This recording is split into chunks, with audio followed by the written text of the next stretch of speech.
Good morning. Good morning. Last class. Good morning. Good morning. Well, should be enthusiastic. Come on. And say, whoopee, it's finally over. No.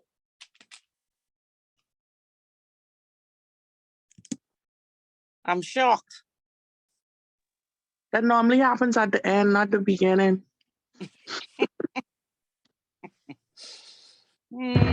Last class means that the exam is on the horizon. Oh, God, please. It ain't that bad. Okay. Let me do the exam first. How about that? So in case if anybody has to go, they will know what's on the exam. How's that sound? Great. Okay, so let's see. Now, they're not particularly in this order. This is just my notes. I'm going to give you a question on the chapter we're going to do today, which is on corporate governance.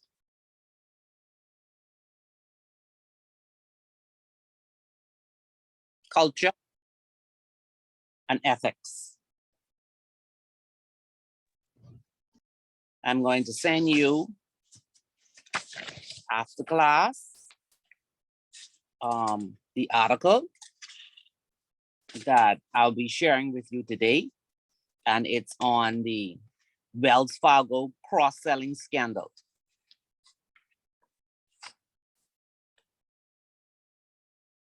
That's one question. That sounds like an easy one, eh? Yes? I won't say yes, but I'm familiar with the Wells Fargo situation. Okay, all right. We're gonna discuss that today and tie in all of the elements in the chapter.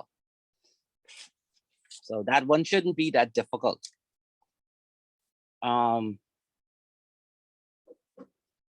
There'll be a question on what chapter this is. Last chapter we just did. So the question will be around the risk related to risks that are inherited in a contractual relationship. You'll have to discuss some of those because the text mentioned quite a few, and you just have to pick out, choose. I'm not giving the risk to you, but you should know at least 3. You could say that again, risks that are inherent in what? Contractual relationship between the client and the financial institution.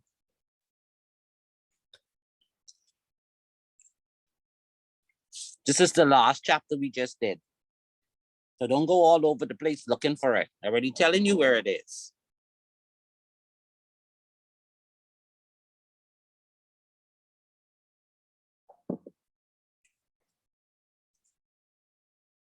And this question has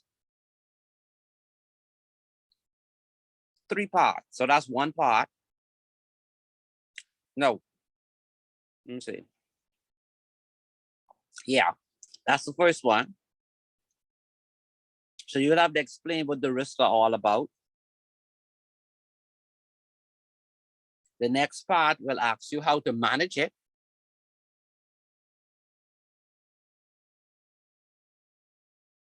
And you'll have to be able to discuss at least 4 steps on how to manage those 3 risks.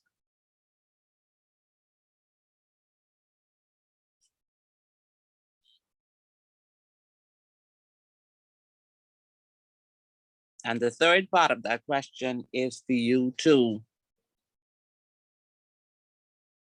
directly speak to credit risk.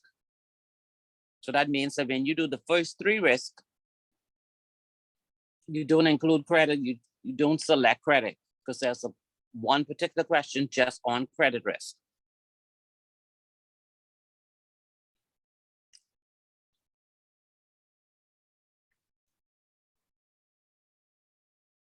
And it relates to the financial institution's exposure to that risk.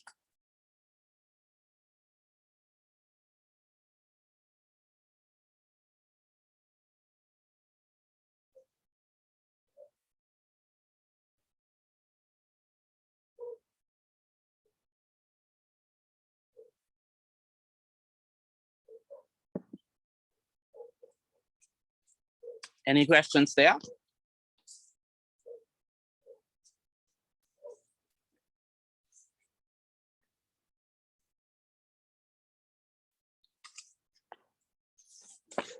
That one understood, right? Yes. Okay, all right. So, like I was saying just now, this is where students get confused. You're gonna go in the exam, you're gonna see the question, and then you're gonna forget as to where the question is coming from. That question comes from the chapter we did last class. So don't go all over the place talking about all kinds of different things. That's what that question is about. Now, let me see. I'm gonna give you a question, and that question will relate to the duty of confidentiality.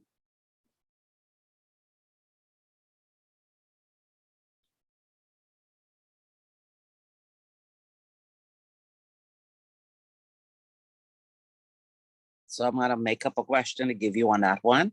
And so what you need to remember is the BTCRA section 77, the penalty related to that breach, the duty of confidentiality that's in the Credit Reporting Act and Regulation. And you'll also remember tied to that duty of confidentiality is the Data Protection Act. So the question on confidentiality includes those pieces of legislation. Repeat that one more time, please. Yeah. Okay. There'll be a question on the duty of confidentiality. So included in your answer, you should be referring to the Banks and Trust Companies Regulations Act, Section 77. Also, the penalties that could be incurred if you breach it. You'll also have to speak to the Credit Reporting Act and Regulation and that the duty of confidentiality in that legislation. And you will tie in the Data Protection Act. Because that's how the question will be worded.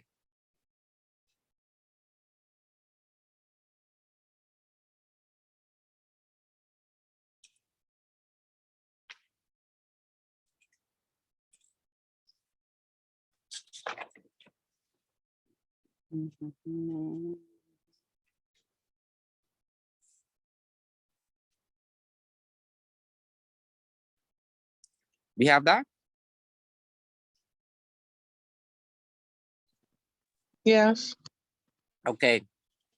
There'll be a question on fiduciary duty. It shouldn't be too hard. So that'll be the cases of Bristol and West Building Society.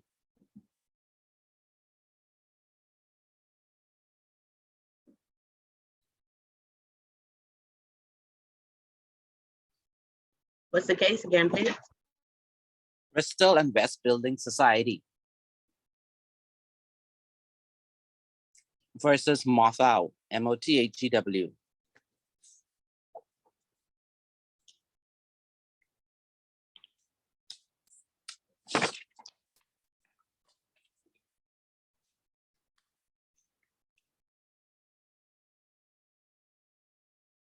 There's a question on money laundering.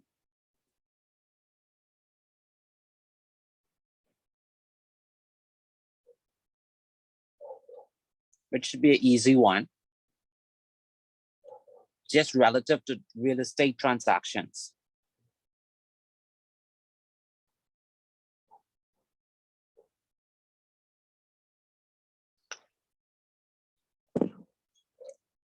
So it's really only asking you how money laundering can occur in real estate transactions.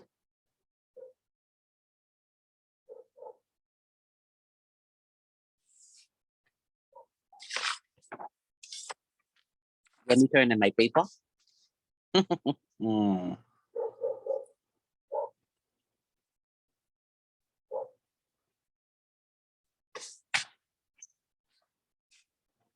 All right. So there's a question on the Homeowners Protection Act.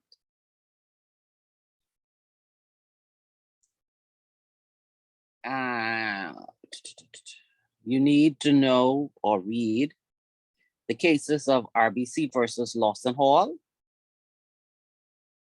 and Commonwealth Bank versus Julian Petticoat.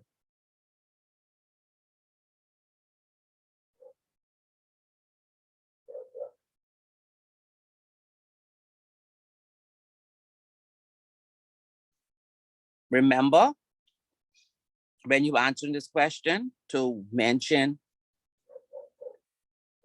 the purpose for the Homeowners Protection Act. And remember, when we went through the legislation, the first step is the financial institution has to follow the provisions in the legislation.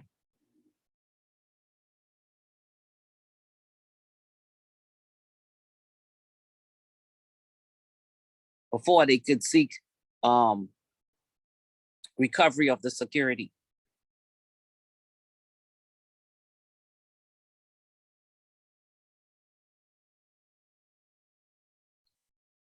And that question has another part.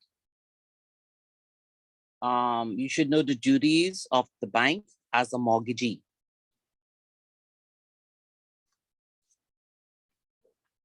At least 3.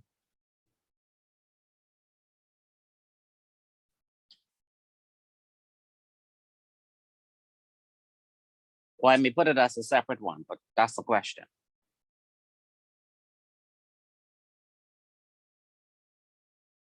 Another question would be on the rights. Ms. Archer, under the Homeowners Protection Act, are Royal Bank and what's the other? Royal Bank versus Lawson Hall and Commonwealth Bank versus Julian Pettican. Thank you.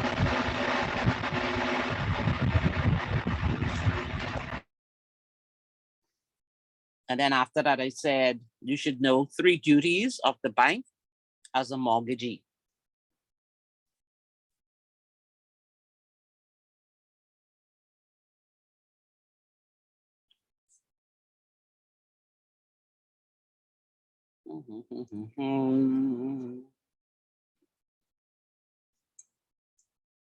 You should also know the rights of the mortgagor under the Homeowners Protection Act.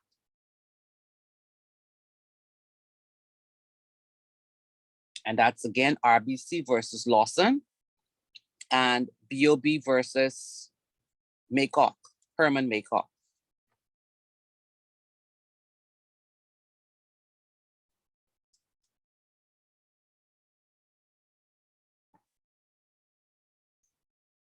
What's the first case again?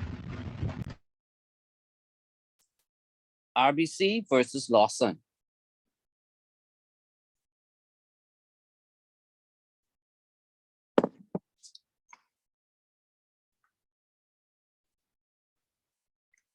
Sorry, I didn't catch the other one. The last one, Yes, ma'am. BOB versus Herman Maycock.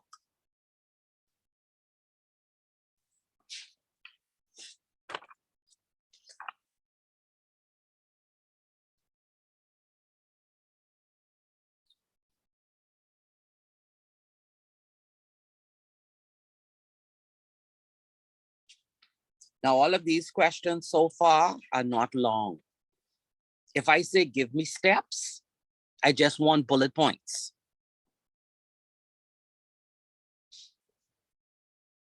If I say explain, then that's a short answer.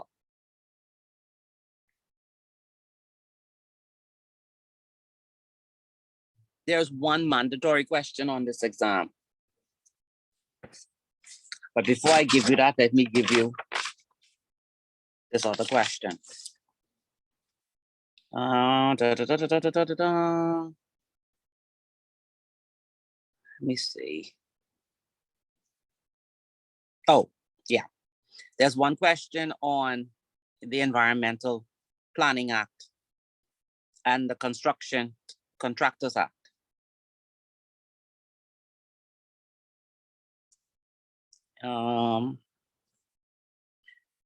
It will focus on the process for complying with the Environmental Planning and Protection Act and the Environmental Impact Assessment Regulation.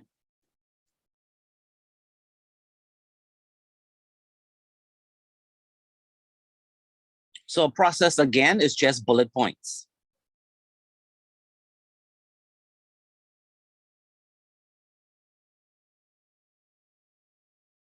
And then the question. Second part of it, you said it focused on the process of the Environmental Planning Act, and what was the second part? An Environmental Impact Assessment Regulation. They go together.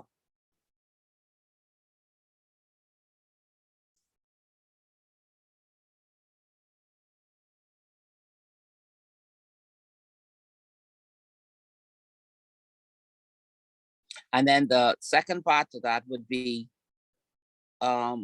advising a client as to what the financial institution requires from a contractor. What information should they bring to you? Or what should they have in order to be a contractor for a project? And that's under Construction Contractors Act. You see how easy this exam is?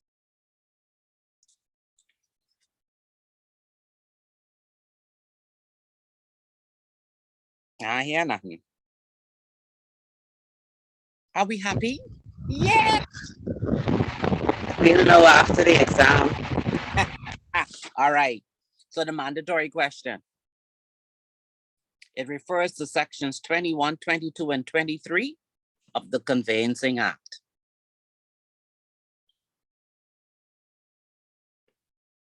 Section 21, 22, and 23.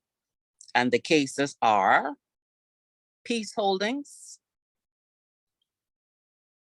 Limited and FCIB.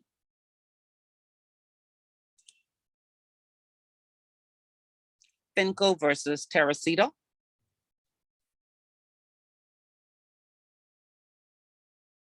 And Cookmare Brick versus Mutual Finance.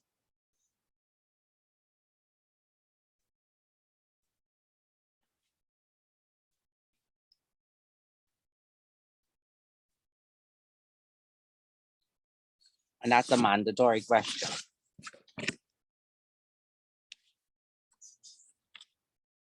So when you say mandatory, so we get to pick we get to pick some of these questions that we want to answer. After that, you have to do the mandatory and then the other ones you'll pick. Okay. Mhm.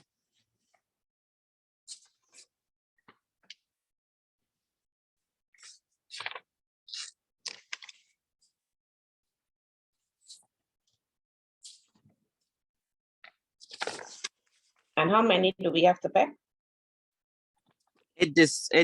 I wanted us to discuss how much I should give the mandatory question. Should I make the mandatory question 40 points?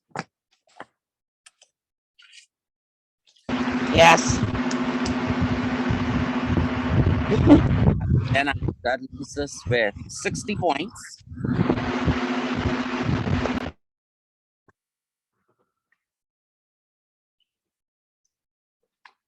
That's okay? Sounds I good. didn't hear what was said. Okay. The mandatory question will be 40 points. And then you choose 3 questions after that. Oh, okay. Yeah. Now, I don't want everybody rush and try to do the easy ones only now.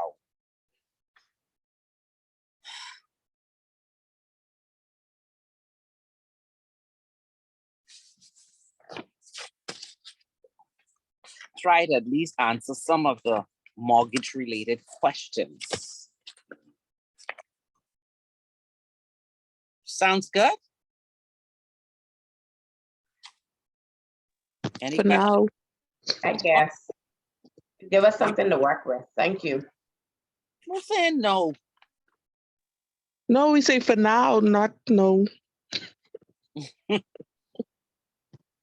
Okay, duty of confidentiality, giveaway.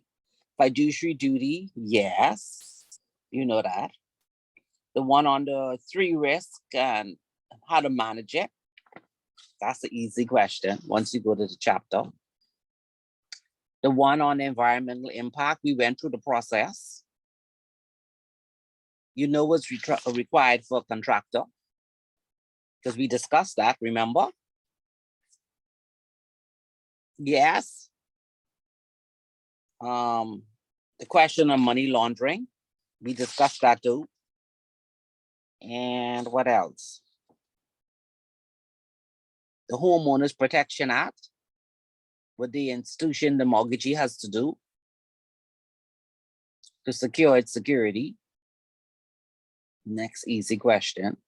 The hardest one could be the mandatory question. The rest of these are not hard. And then the one we're going to do today. And then I'll send you the report on Wells Fargo. So I think it's fair. Don't panic.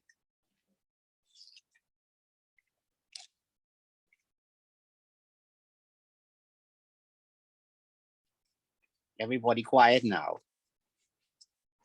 I should have done that last. Ms. Archer, Dimitri can take her exam. Dimitri. What you mean, how? You live in Freeport? There's an invigilator. Mr. Pratt will contact the invigilator. Okay. That'll be done. All right. So no more questions on the exam. It's 3 hours long. Please write so I can read it neatly. Please. All right. So to tie all of this up that we've learned, we looked at the law itself. We looked at the processes in the financial institution. We looked at the legislation or the framework that govern mortgages in the Bahamas. In particular, when you read the cases, you see references were made to the mortgage deed, the clauses within the deed, which refer to compliance with the Conveyancing Law Practice Act. We look at the Quieting of Titles Act. We also looked at, for large projects, the environmental impact and what's required under law. We look at those who are going to be contractors on these projects and even on homes, what's required by the law to be registered. And we also had a look at, from a regulatory standpoint, that being a mortgagee and being employed by a financial institution, that you have a duty of confidentiality. And that duty of confidentiality arises in that relationship that you have with the client. Bearing in mind also that all information that you hold falls under the Data Protection Act. And you also have a duty as a financial institution and an employee of that institution to keep that information confidential, to keep it current, to only keep it as long as is necessary and for the purpose for which it was required. In addition to all of that, as we move now towards instituting the credit reporting, you see the impact that that will have on lending. So to cover all of this now and put it all in a ball, any financial institution must have good corporate governance. And that good corporate governance speaks to the way in which that company operates. And the way in which it operates comes from its board of directors. And the board of directors has to ensure that all of the stakeholders' needs are met. So as a financial institution, they are required by the regulator on an annual basis to prepare an attestation stating whether or not there are any deficiencies in the organization. And in order to do that and to make that statement, because it's a series of statements they have to make, in order to do that, that is based upon the information that is provided from senior management. Senior management has to prepare for the board all the reports related to the risk that can impact the company, how they're going to manage it, mitigate it, control it. And they also have to report from a compliance perspective, whether or not the company is complying with the laws and the regulation based upon the business that they are in. So an organization itself, when it looks at its corporate governance and its culture that comes from the top, it comes from the board.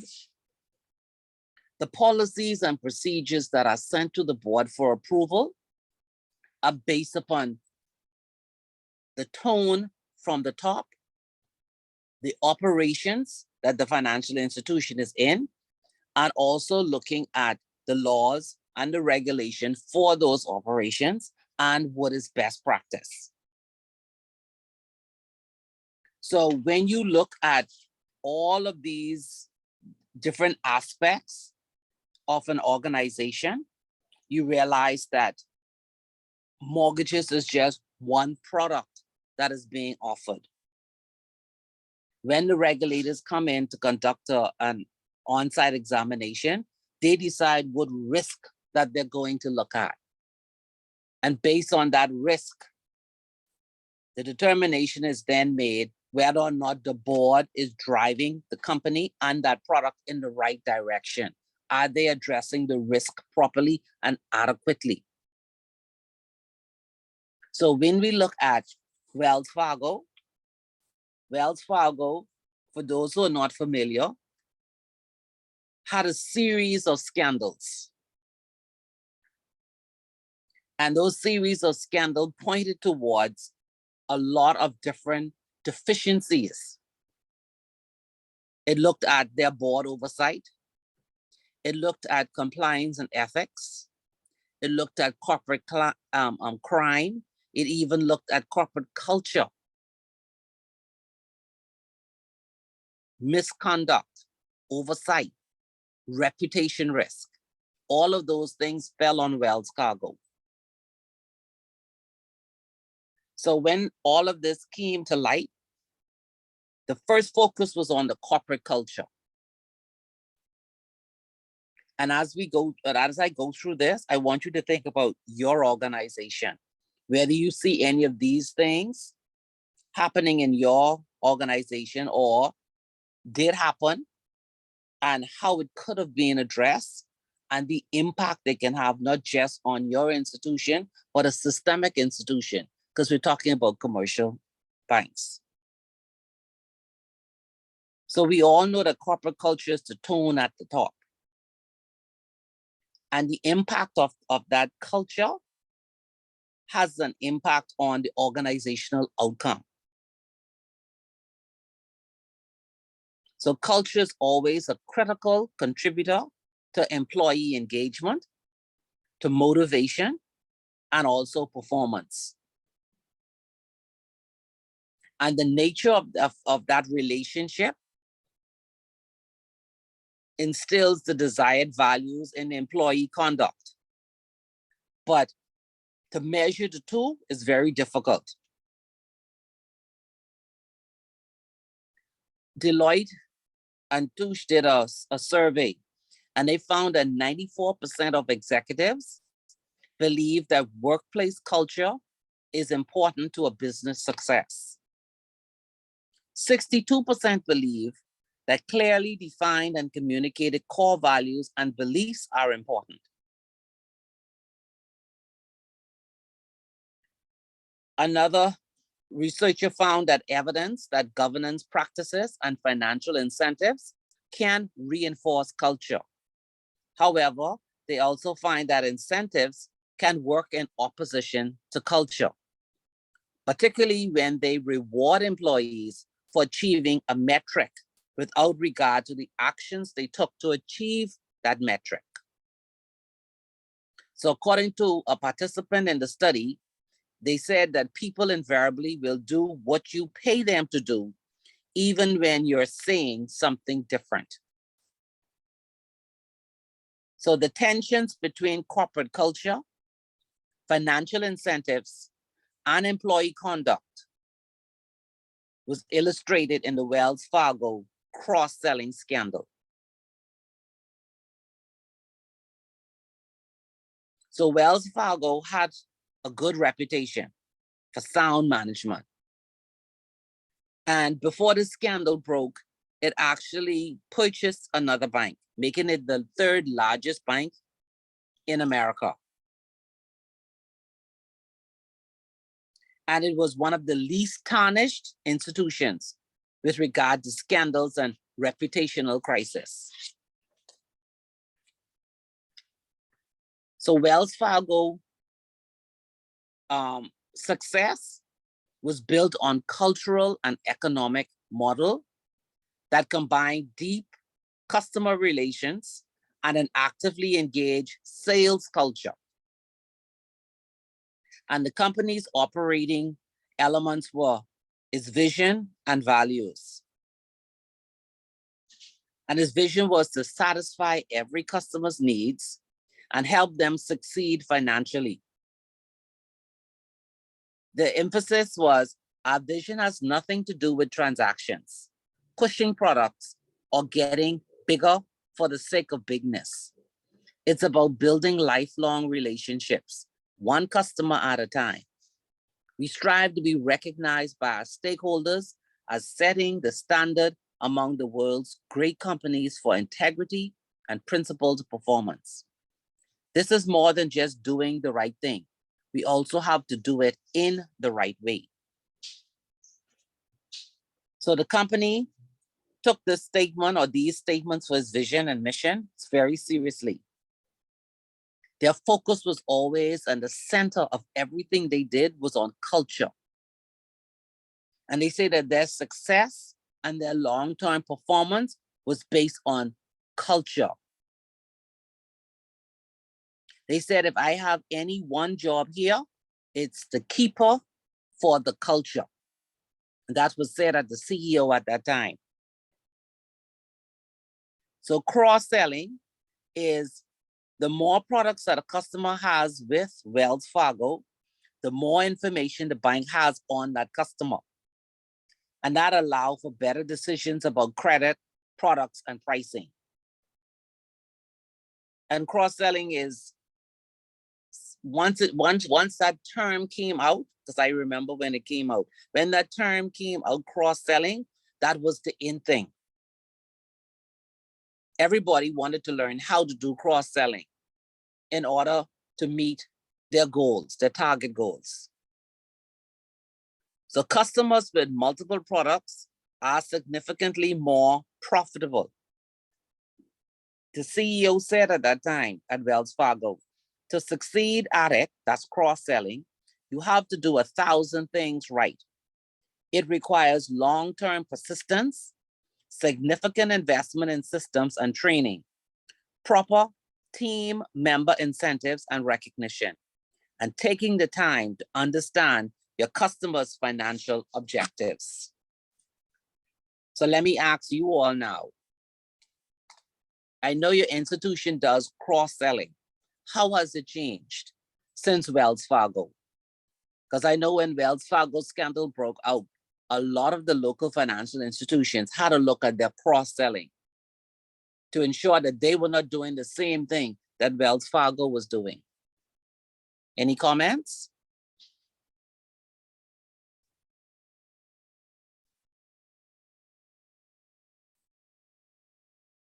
Darmay,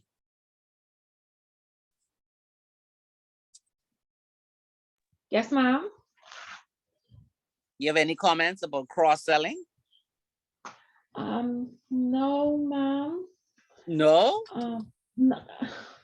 You don't have banks soliciting for you to get a new credit card? You said soliciting to get a new credit card? Yes, they do that now. They do it in a subtle way. They don't do it the way they Yeah, used they to. do. They Well, do. they do it. They do. Notice But that like you said, I want to think that procedures are in place where, you know, they're asking the right questions and, you know, finding out information that's needed before these things are processed. Mm-hmm.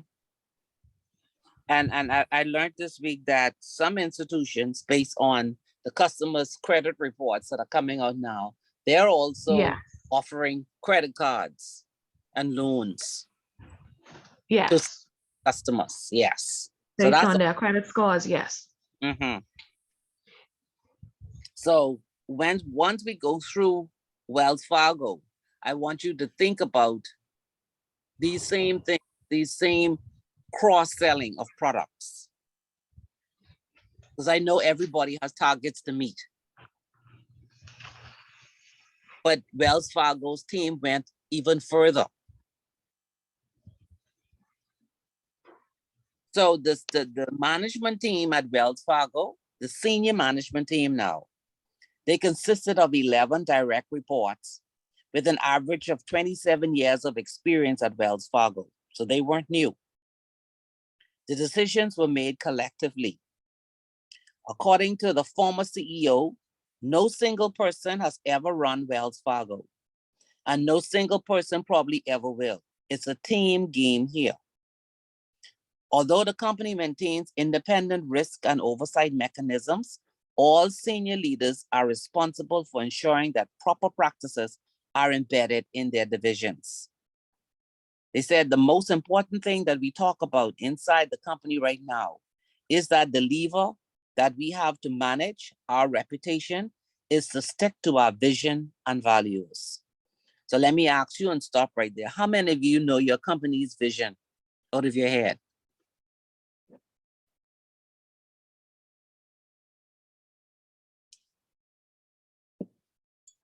That's key. That's a key part of your corporate culture, knowing your organization vision and its values. If we are doing things for our customers that are the right things, then the company is going to be in a very good shape. We always consider the reputational impact of the things that we do. There is no manager at Wells Fargo who is responsible for reputation risk. All of our business managers and all of our lines of business are responsible. Any comments on that last statement? There is no manager at Wells Fargo who is responsible for reputation risk. All of our business managers and all of our lines of business are responsible. What do you think? Is that a good approach? I guess everyone is being held accountable. But okay, I agree with you from a standpoint. But when you speak about corporate governance, remember what I said? That's the board at the top. Who is responsible for advising the board at the top about reputational risk? You see the gap now? There's a gap. Yes, everyone is responsible in their various units and departments, but there has to be one person who has to be able to report to the board on reputational risk.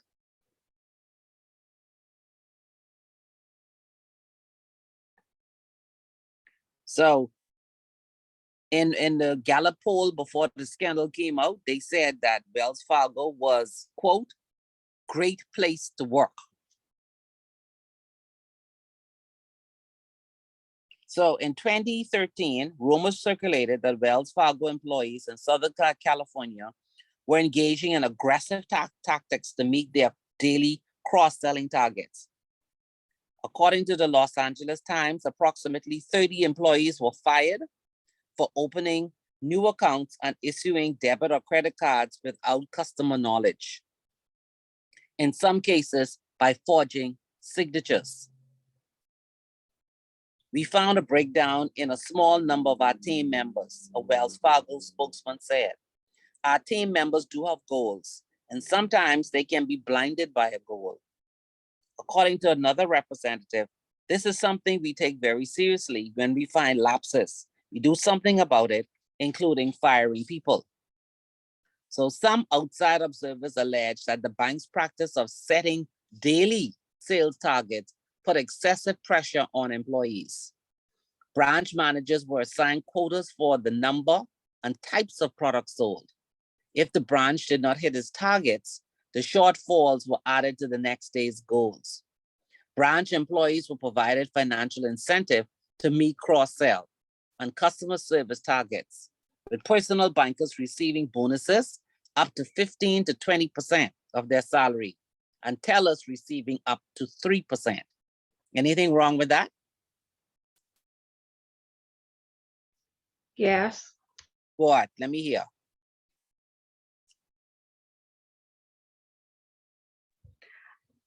I feel like with Don't forget. the high Go high ahead. number of incentive that they offering them, it's almost like they putting them in a bad position to sell. Because at that point, like just thinking about one person's situation, they may need the money, and you offering me this extra money to sell this, so I can do whatever I need to do to sell it because I need to make this money. Agreed. And then don't forget now, if you didn't hit your target today, it's added on to the next day. So that's even more The next- pressure. That's more pressure. So, yeah. And the bonuses went all the way down to the tellers. So at that time, the CFO said that they were not aware of any overbearing sales culture. So Wells Fargo had multiple controls in place to prevent abuse. Employee handbooks explicitly stated that splitting a customer's deposit and opening multiple accounts for the purpose of increasing potential incentive compensation is considered a sales integrity violation. The company maintained an ethics program to instruct bank employees on spotting and addressing conflicts of interest. It also had a whistleblowing hotline.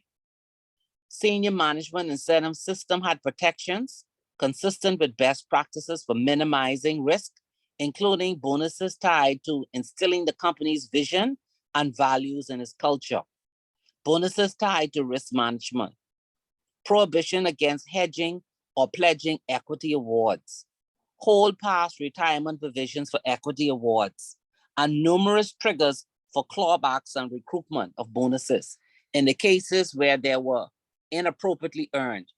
So the institution had all of these things in place. The programs were in place if you didn't follow the policies. So what happened at Wells Fargo? In the end, these protections were not sufficient to stem a problem that proved to be more systemic and intractable than senior management realized. In September 2016, Wells Fargo announced that it would pay $185 million to settle a lawsuit filed by the regulators and the city and the county of Los Angeles, admitting that employees had opened as many as 2 million accounts without customer authorization over a 5-year period.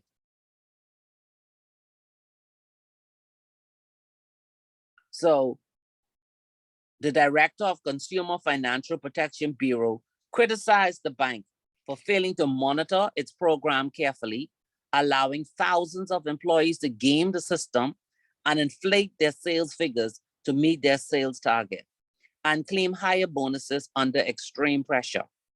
Rather than put its customers first, Wells Fargo built and sustained a cross-selling program where the bank and many of its employees served themselves instead, violating the basic ethics of a banking institution, including the key norm of trust.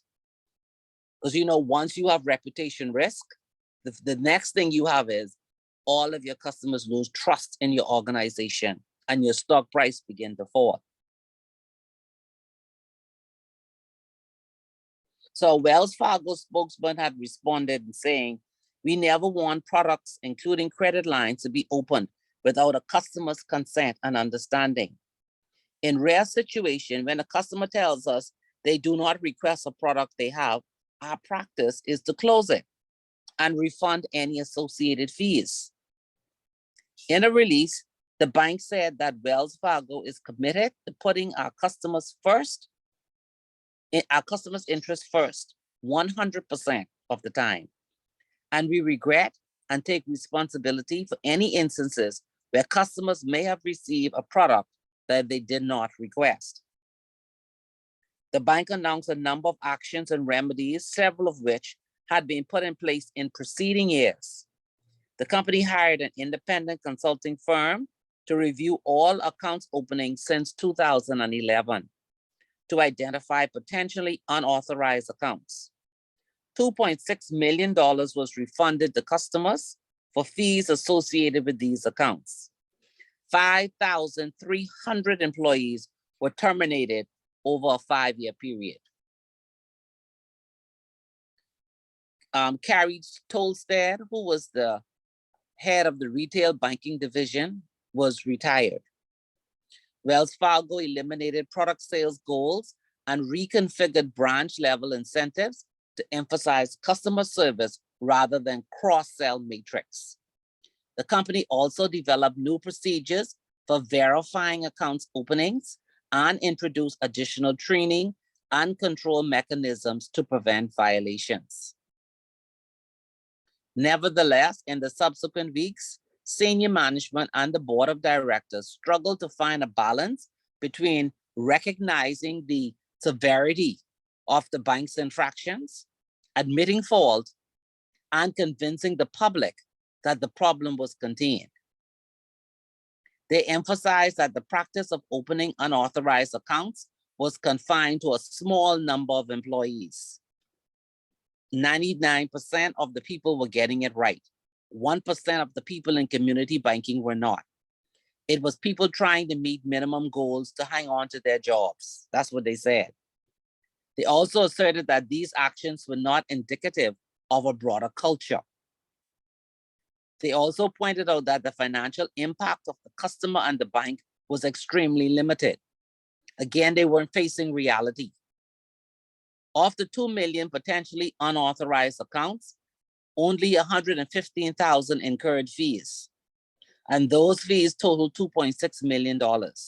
So they're saying that on an average, that for each account was only like $25 in fees. And they say that the bank refunded that.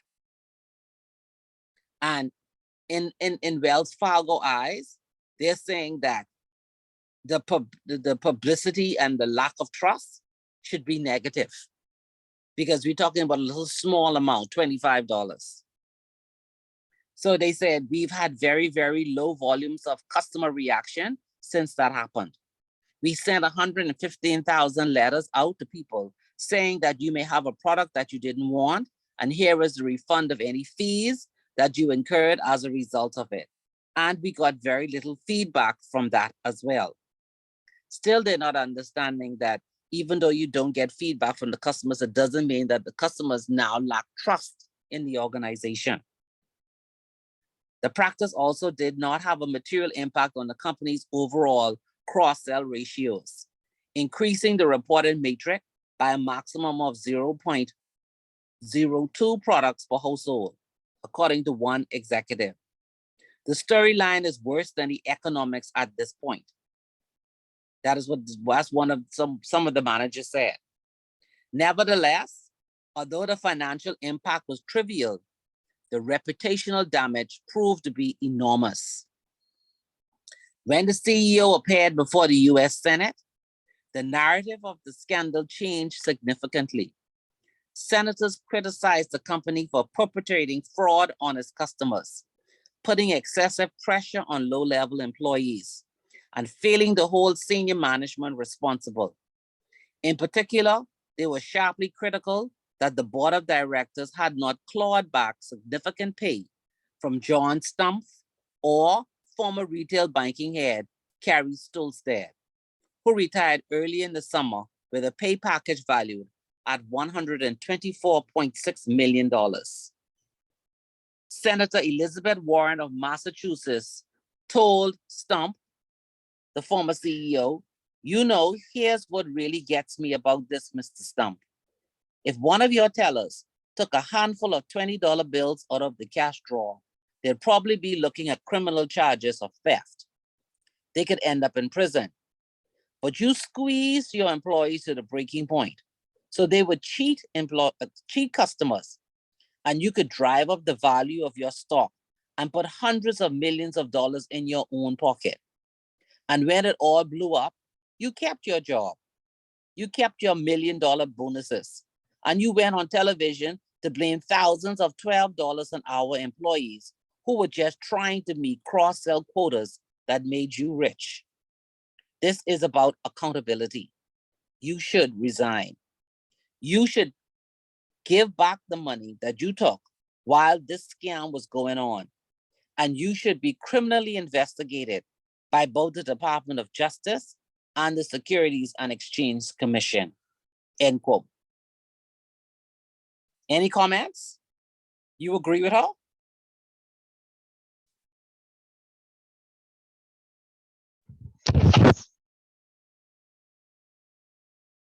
You agree?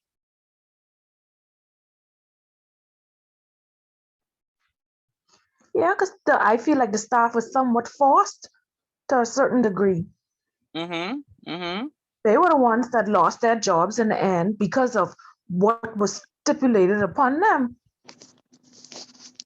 But Yeah, remember, and like you say, he profited off of what they did. yes, yes. I agree Yes. with all of our comments. Mm-hmm. Yeah, I agree too. So after the hearings, the board announced that it hired an external counsel to conduct an independent investigation of the matter. Stumpf was asked to forfeit $41 million and Stolstead $19 million in outstanding unvested equity awards. It was one of the largest clawbacks of CEO pay in history and the largest of a financial institution. The board stipulated that additional clawbacks might occur.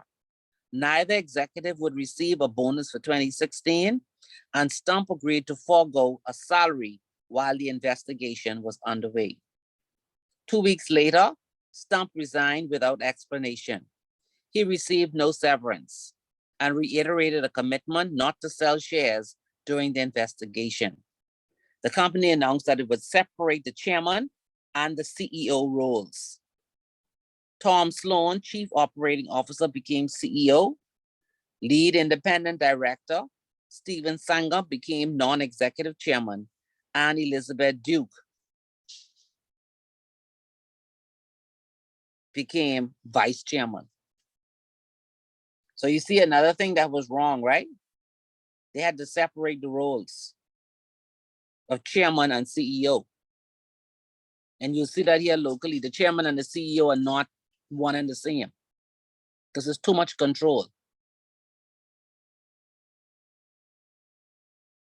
So remember I just said that they requested they'll have an independent investigation report. The report gave these results: underperformance and incentives.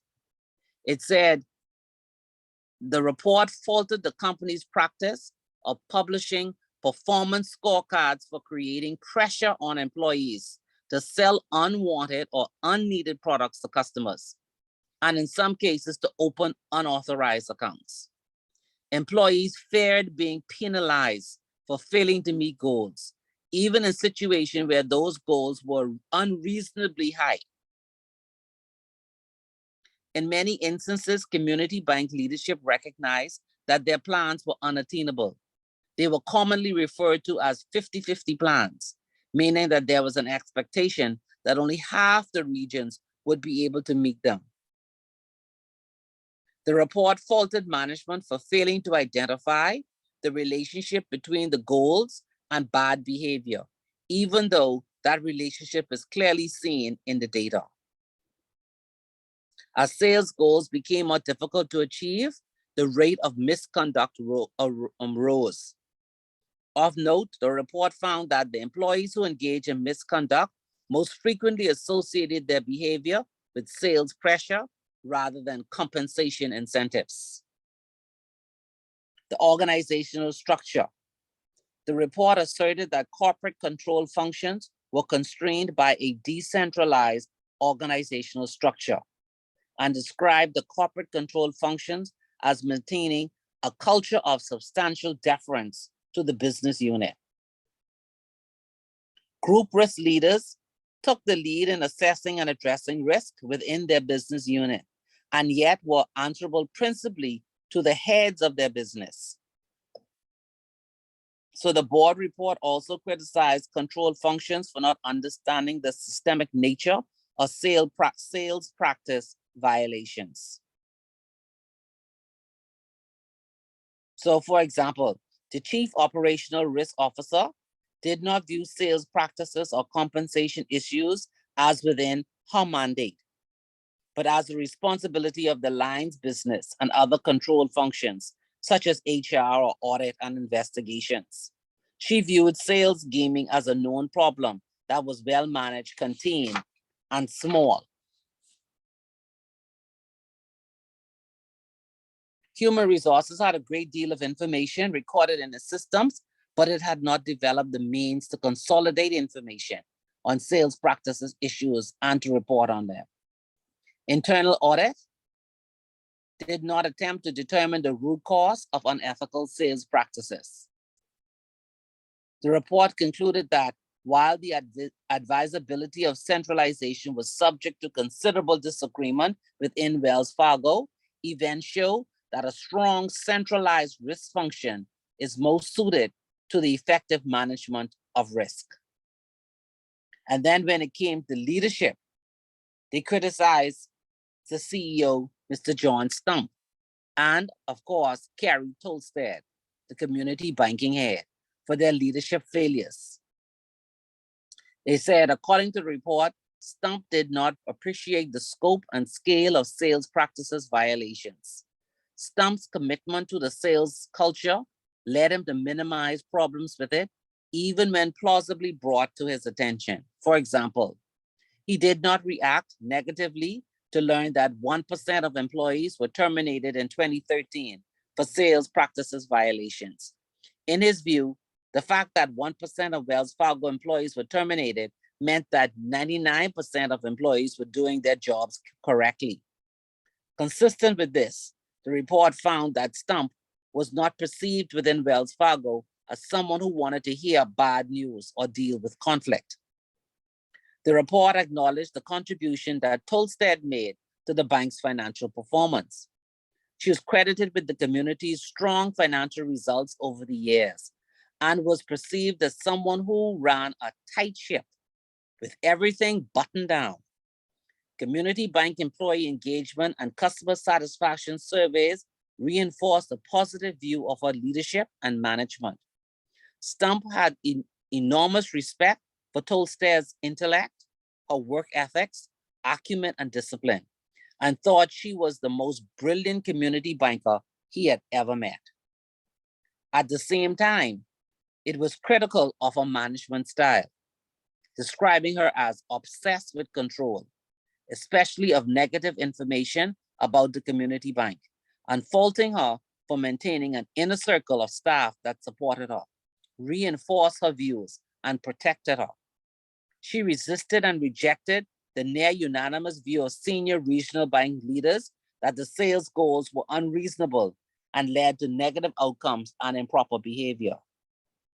Tolstead and certain of her inner circle were insular and defensive and did not like to be challenged or hear negative information. Even senior leaders within the community were frequently afraid of or discouraged from airing contrarian views. Stump was aware of Tolstead's shortcomings as a leader, but also viewed her as having significant strengths. He was accepting of Tolstead's flaws in part because of her other strengths and her ability to drive results, including cross-sell. And then for the board, they said that the board itself, beginning in 2014, they received reports from the community bank, the corporate risk office, and corporate human resources that sales practices issues were receiving scrutiny and attention. And by early 2015, that the risk associated with them had decreased. So the board members expressed the views that they were misinformed by a presentation made to the risk committee in 2015. And they also underreported the number of employees terminated for sales practice violations. That report made by Tolstead to the committee in October 2015 minimized and understated the problem, and that metrics in those reports suggested that potential abuses were subsiding. So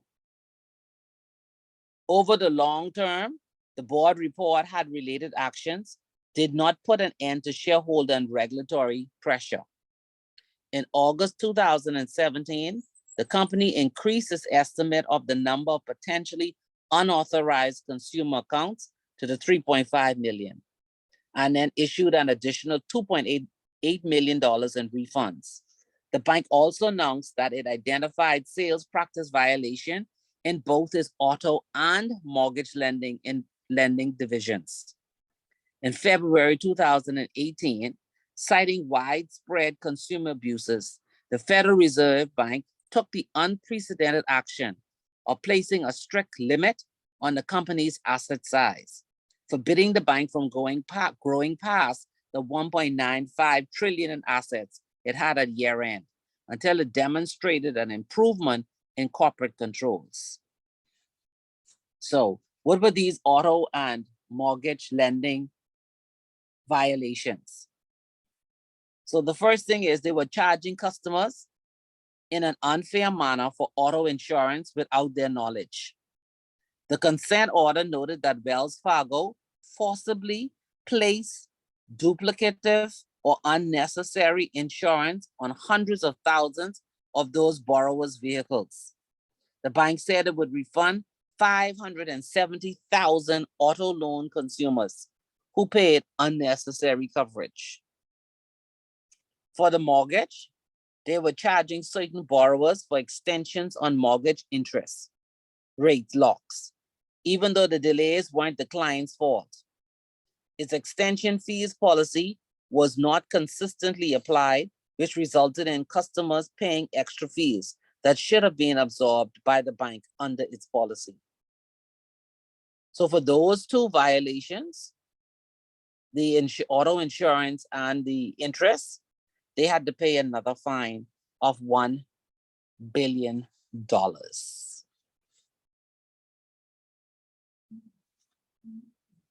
So, question. The Wells Fargo compensation system emphasized cross-selling as a performance metric for awarding incentive pay to employees. The company also published scorecards that ranked the individual branches on sales metrics, including cross-selling. Was the company wrong to use cross-selling as a metric in its incentive systems?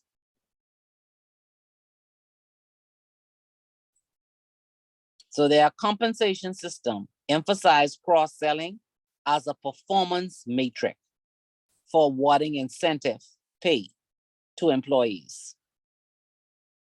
They published scorecards that ranked individual branches on sales matrix, including cross-selling. Were they wrong in using cross-selling as a metric in the incentive system? Janique, what you think?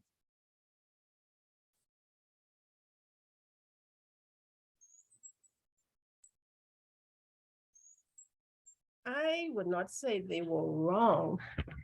I think it's a way it could have been managed better. Mm-hmm. I know,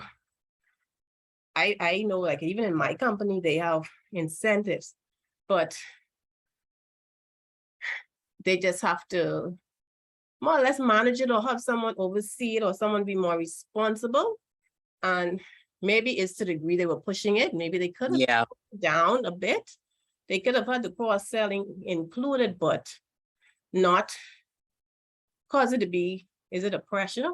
Mm-hmm. Or cause the employees to lose their, any business you go in, any job, like even like with agents and so forth, you have that want to sell more and push more. But I guess it's the company's obligation to more or less manage it better and have some restrictions or some hold or maybe even decrease it. But I wouldn't say to include it is a problem. You definitely have to have controls in place. Right. So taking it out, having it there, I don't think it was a big problem, but they needed to control it better, oversee it better, because the incentives cause persons to work harder, but you could get, is it unscrupulous? That's not unscrupulous, but you could go beyond just because you want the money. I don't know what the correct word to use is, but they just didn't manage it properly. That's the oversee it properly. So but if we look at it even locally, is it the pressure that drives it? It's the pressure. It's the individual too has a lot to do with it. It's the pressure because the persons want to make money. They want to be the top this and top that. So no matter what area you go in, the pressure will be there. Yeah. Because like I said, we have agents and all of them want to be top agent. And I can't swear for anybody, but it's possible that they do unscrupulous things or unethical things just to be that top person. Yeah. So it's a matter of the company or management, like how everybody have a manager. they should take a lot of the responsibility and ensuring or checking on this and checking on that to make sure it doesn't go to the extent that, well, they did. Because I think they could have put a better hold on it if someone was checking, like every week, they're responsible for doing this and doing that. But every week, sit down, or at some point, you check what your persons were doing. Now, what I had a problem with, where you said that if they didn't make their quota, they added it on. Now, that's something I think was part of the issue too. So they could have toned it down a bit, but they should have had better control on it and more or less managing and watching the persons better than they were. But if you listen to the reports on the head of all the banking sectors, Miss what her name was, Tolstad, she was putting a lot of pressure on them. And you couldn't criticize her because the CEO and chairman, Mr. Stump, believed everything that she said. So she was the problem then. She was the problem. So that's where okay. So the management was so the CEO, what's the lady's name? He should have had or if he wasn't doing it, someone in between should have been able to say, hey, because I understand even now managers have put pressure on the workers, but you have to have somebody who could say, tone it down a bit, or he should have been able to see. And then this is what I don't understand too. In companies, why is it that top management can't see where the CEO didn't see where she was pressuring the person and could have stepped in? I mean, I know the money was his thing, but there should be someone who could step in and see things are going haywire, or the person is doing X, Y, and Z to step in. But it depends on what is being reported to you. That's Don't true. forget now. When the board, when they did a review of the board said they themselves were not informed. They really seeing that money coming in. Right, the CEO and the chairman was one and the same. So that means that when they sat around the table, what they did was, when you say a glass half full, half empty, they always get the perspective that everything was full, half full. He don't like, remember, the CEO didn't like bad news. Yeah. There should have been some red flag or some questions asked. And okay, yes, we see an uptick in business. What's causing that uptick in the business? So nobody even bothered to ask, okay, yes, we see it, a large increase in the business over this period of time. So what's driving that?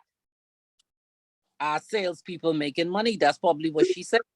Or even an audit to see that whatever they was doing wasn't even like good deals. Don't forget now, they had the risk where everybody is responsible for risk. Yeah. So they didn't have one person who was going to the board to speak about risk. They didn't have that. It doesn't even sound like they had someone verifying these deals. It seems as though whoever booked it, the transaction went straight through. Right. There was no cutoff point for someone to verify the information that was received on behalf of or from the client was actually true. Exactly, because they had compliance issues also. Yeah. Mm-hmm. Yeah, so it sounds like integrity went out of the door for everyone at that point. Yeah, they did. So So at the end of the day, the overall should have still ended up with manage someone senior. Mm-hmm. Yes, agreed.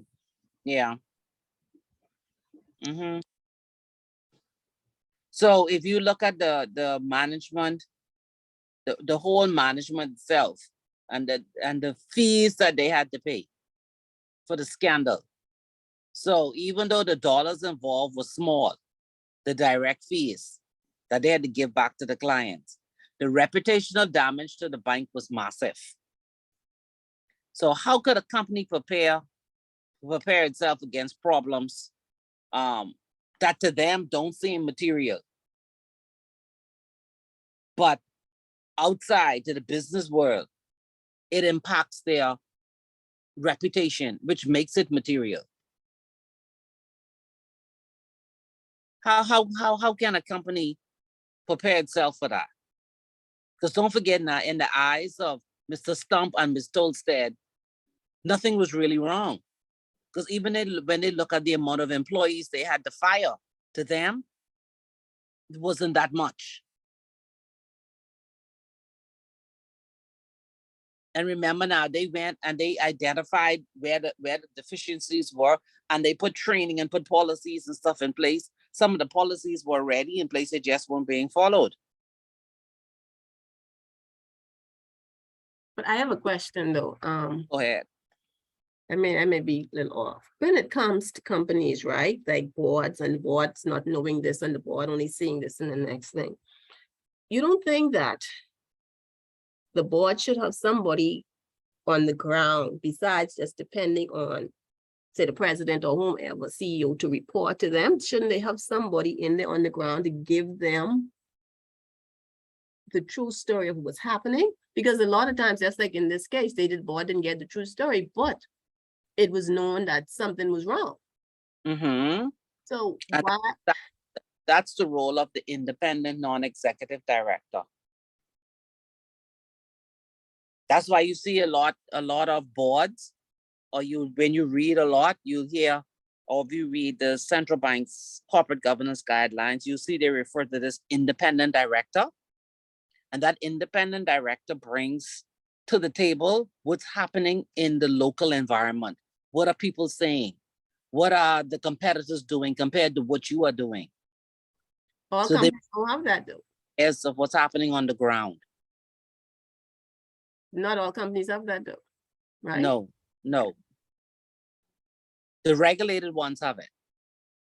Now, if you have a private company and that CEO or the shareholder of that company knows company law, they would seek to find out, how is our corporate governance? How are we operating?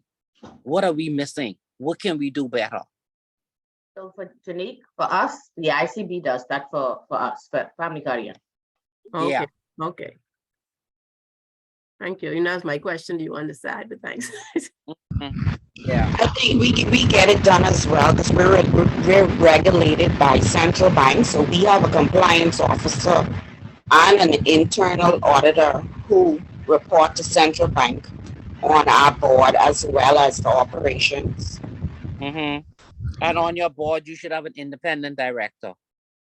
Well, actually, we don't have an independent director, but we have a supervisory committee that governs our board, and the supervisory committee works hand in hand with the internal auditor, who is outsourced, and they report to central bank. Okay. Different structure, but it's performing the same function. Yes. Yeah. So and see, one thing is that, notice that they kept harping on culture. And that culture, even though that culture was written in words, the organization took this culture from Ms. Tolstead. She was the one.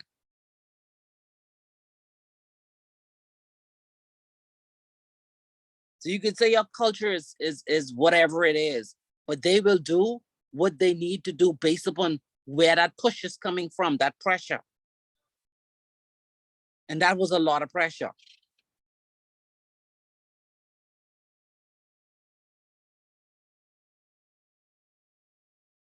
So again, you could have all your core values and your beliefs. You could have those things posted all over the place. But it's what happens in practice.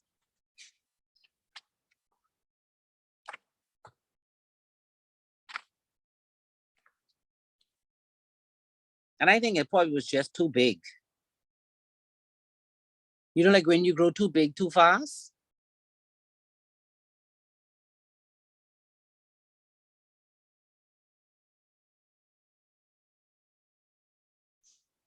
And I think with Wells Fargo as well, because it's one of the easier banks to do business with, they attract a lot of clients. Mm-hmm. Yeah. They had some issues. Again, it's the focus. One, the CEO didn't want to hear anything. He really was not in tune with what was happening. He relied on everything coming from Ms. Tolstad. And just from the words where they say he believed everything that she said, that's to tell you, he had no independent thinking. Because like you all said, he should have realized that, hold on, these figures are huge. How are we doing this? What are my competitors doing? But he didn't.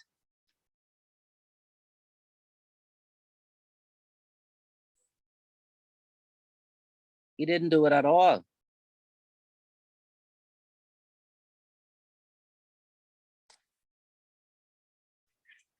So I'm going to give you 2 questions on this.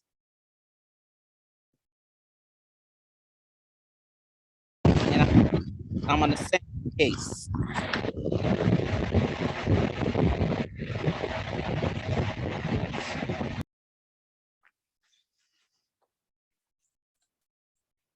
I'm going to send you the Wells Fargo cross-selling scandal. All right, everybody's happy now? Final exam is out of the way. Everybody know what is coming. I think so. Any questions?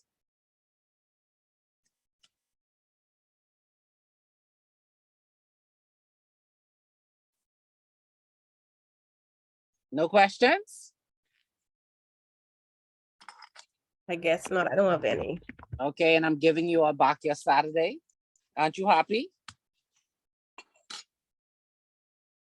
No more Saturday classes. Yes. All right. So enjoy the rest of your day. If you have any questions when you're studying, you could send me an email. Other than that, I will pick up your exams and we'll go from there. All right? Okay, Okay. thank you. Your email isn't hacked anymore, right, Ms. Archer? No, you can send it there. Okay. Okay.